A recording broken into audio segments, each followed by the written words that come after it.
Hello बच्चों, let's read this question. Question says how many statements given below are the examples of naturally acquired passive immunity. In case of snake bite, the injection which is given to the patient contain preformed antibodies against the snake venom.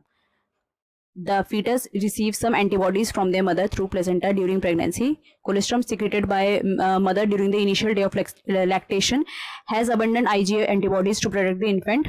Anti-tetanus serum provide temporary protection in case of injuries and burns. तो इसका option है ABCD 1 3 2 4. तो correct option जो हमें choose करना है. तो की कॉन्सेप्ट क्या है इस क्वेश्चन का? की concept is naturally acquired passive immunity. अब पैसिव इम्यूनिटी की तो क्या होती है? पैसिव इम्यूनिटी होती है जिसमें कि रेडीमेड एंटीबॉडीज दी जाती हैं to protect against foreign antigen. जैसे नॉर्मली इम्यूनिटी होती है, कैसी होती है? एक्टिव इम्यूनिटी होती है जिसमें कि अपने जैसे कोई इन्फेक्शन एंटर करता है, कोई माइक्रोब एंटर करता है तो उसके अगेंस्ट एंटीबॉडी प्रोड्यूस होती है, बॉडी अपने आप प्रोड्यूस करती है.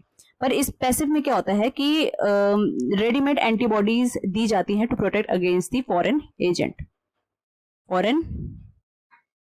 एजेंट. जैसे कि कोलेस्ट्रॉम होता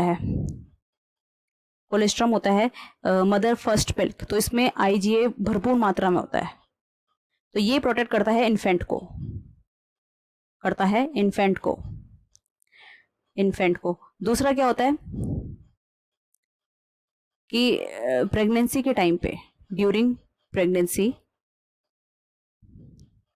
फीटस जो होता है कुछ एंटीबॉडीज रिसीव करता है फ्रॉम मदर थ्रू प्लेसेंटा के द्वारा, थ्रू प्लेसेंटा. तो अब आ जाते हैं हम ऑप्शन में हमसे क्या बोला है कि जैसे हमें यहाँ पर naturally acquired passive immunity, artificial अलग हो गया, ठीक है. Artificial is different. एक होता है नेचुरल जो अपने आप ही बन रही है, और आर्टिफिशियल होता है जो बनाई जा रही है.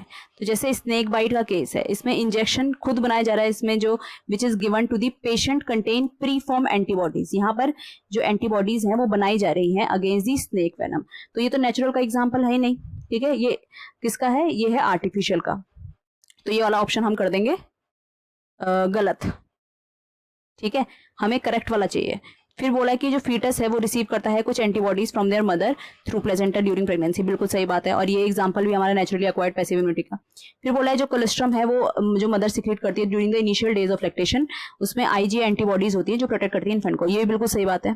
फिर बोला है कि anti-tetanus serum provide temporary protection in case of injuries and Burns. देखो ये तो पहले केस है ही नहीं, नेचुरल का केस नहीं है, ठीक है. तो इसको भी हम हटा देंगे. तो हमारा करेक्ट ऑप्शन 2 ही हो गए.